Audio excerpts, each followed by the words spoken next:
There you go. Matthew Berry in red, giving out Latavius Murray. That was literally a week ago's waiver show after the Monday night game, and Mahomes, had the monster game on Monday night. I wore Mahomes' jersey for the Monday Night Miracle. We talked about picking up Latavius Murray a week ago. Yes. And, listen, I know I'm smart. Here we go. I know I'm smart.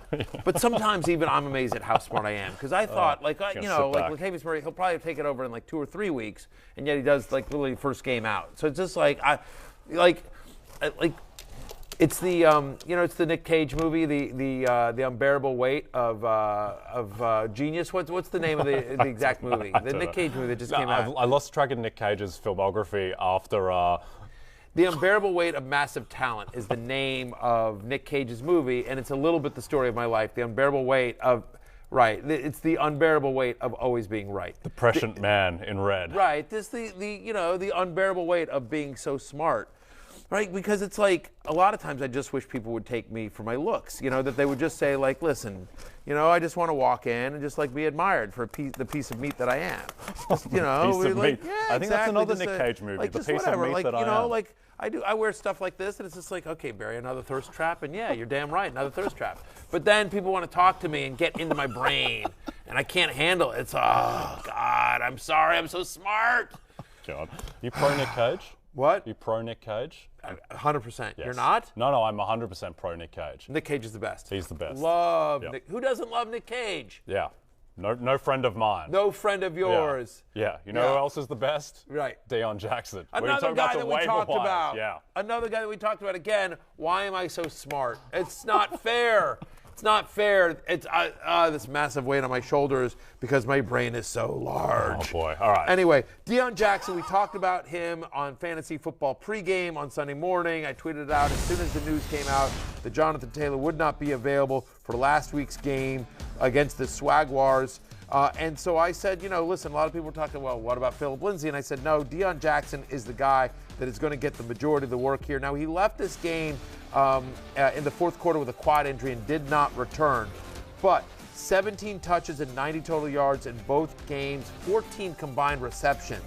He had an 18% target share in Week 6. That's the highest by a Colts running back this season, i.e., he's had a higher target share than Jonathan Taylor has at any point this season. He's a true three-down back.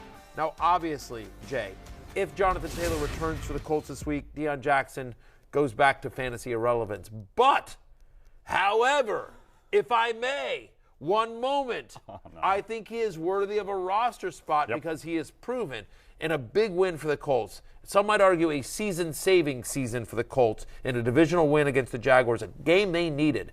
Deon Jackson stepped up in a massive, massive way. Hines, even though he'll come back from the concussion protocol, he is again, he's that third down back. He's a passing down back. If anything happens to Taylor, who's dealing with the ankle injury right now, who's dealt with injuries previously in his past, Deon Jackson is a very valuable insurance running back to roster. Yep. We need Mike Ryan in here, but I feel like that ankle sprains can certainly linger. They can get re-aggravated. Yes. It would also be nice if Frank Reich used Jonathan Taylor in the passing game, maybe. Like he used Deon Jackson. Maybe that'll trigger something because I feel like there's some upside there that would make Jonathan Taylor the greatest fantasy running back ever. But when you think about the fact that we don't know the status as of this broadcast on Tuesday afternoon at whatever it is, 12:43, we don't know the status of Jonathan Taylor. We know that Dalvin Cook's not playing. We know that Miles Sanders is not playing. We know that Devin Singletary and Darrell Henderson aren't playing this week. We feel pretty good about the fact that Cam Akers ain't playing this week. He's not. So there are some running backs that you might very well need a running back. We don't know the status of James Conner yet either on Thursday night. No, we don't. Let's jump into a couple of those running backs who will be playing and are very available in leagues. The Baltimore backfield. So Kenyan Drake is 95% available. Gus Edwards is 85% available. Feels like Cleveland should have a better rushing defense than they do, but they haven't. They've been run on all year. Are you picking up either of these guys? Yeah, I mean, I guess so. Yes, it's a pretty thin waiver wire, right? I mean, I honestly, I'd probably, if I had to pick up a running back this week, I'm probably picking up Deon Jackson and either holding on to him, hoping that Taylor doesn't play, or then trying to flip him to whoever has Taylor in your league for a useful piece, which might be more useful than some of the other guys that we're talking about here.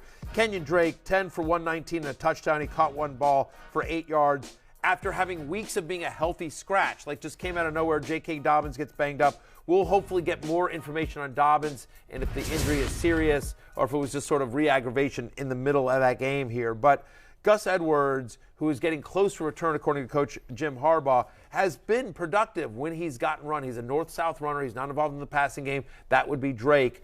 I think both guys are flex plays. And if Dobbins active, feels like it'll be Dobbins and Gus Edwards, I think the Ravens' backfield will be productive. Which guy in that backfield will be productive? Yes, I don't feel as confident. And this is me with my galaxy brain. This is me with the unbearable weight. So if I can't figure it out, what hope do any of you mortals have? It is crazy that, firstly, this whole spiel is crazy. The second thing that's crazy is that Baltimore and Kansas City have two of the best offenses in the NFL. Yes, and there's 4 guys across those two teams that you're comfortable starting, the quarterbacks and the 2 tight ends, the superstar tight ends. Everyone else you feel uneasy about. Another guy that I would feel uneasy about, but he's on this list, is Dontrell Hilliard. Who is 88% available, probably for a reason. He's playing the Colts. Any interest in a Dontrell Hilliard pickup? Well, certainly, I think he needs to be rostered in 100% of leagues because he's been productive when he's gotten an opportunity, and he's backing up Derrick Henry. Yep. If anything were to happen to King Henry, you'd want Dontrell Hilliard there. He's had multiple receptions now, 3 or more in 3 out of the 4 games so far this season. He's got 3 receiving touchdowns in 5 games as they were on the bye last week. And so Dontrell Hilliard, as you see here on the screen, his snap share has increased every game this season from 18 to 24 to 31 to 31 against last week against the Commanders. And so feels like he's kind of like he feels like he's carving out a little bit of a passing game role here. Just quickly, some stashes that won't be useful this week, but if you're in a deeper league and you just guys that might have value in the future is Kieran Williams. They really like him in Los Angeles. And Dante Foreman, who if Chris McCaffrey gets moved on, Foreman over Hubbard would be my choice for the Panthers backfield. Yep. Hi, I'm Mike Tirico, and thanks for watching. Make sure to hit subscribe for the latest news and highlights from NBC Sports.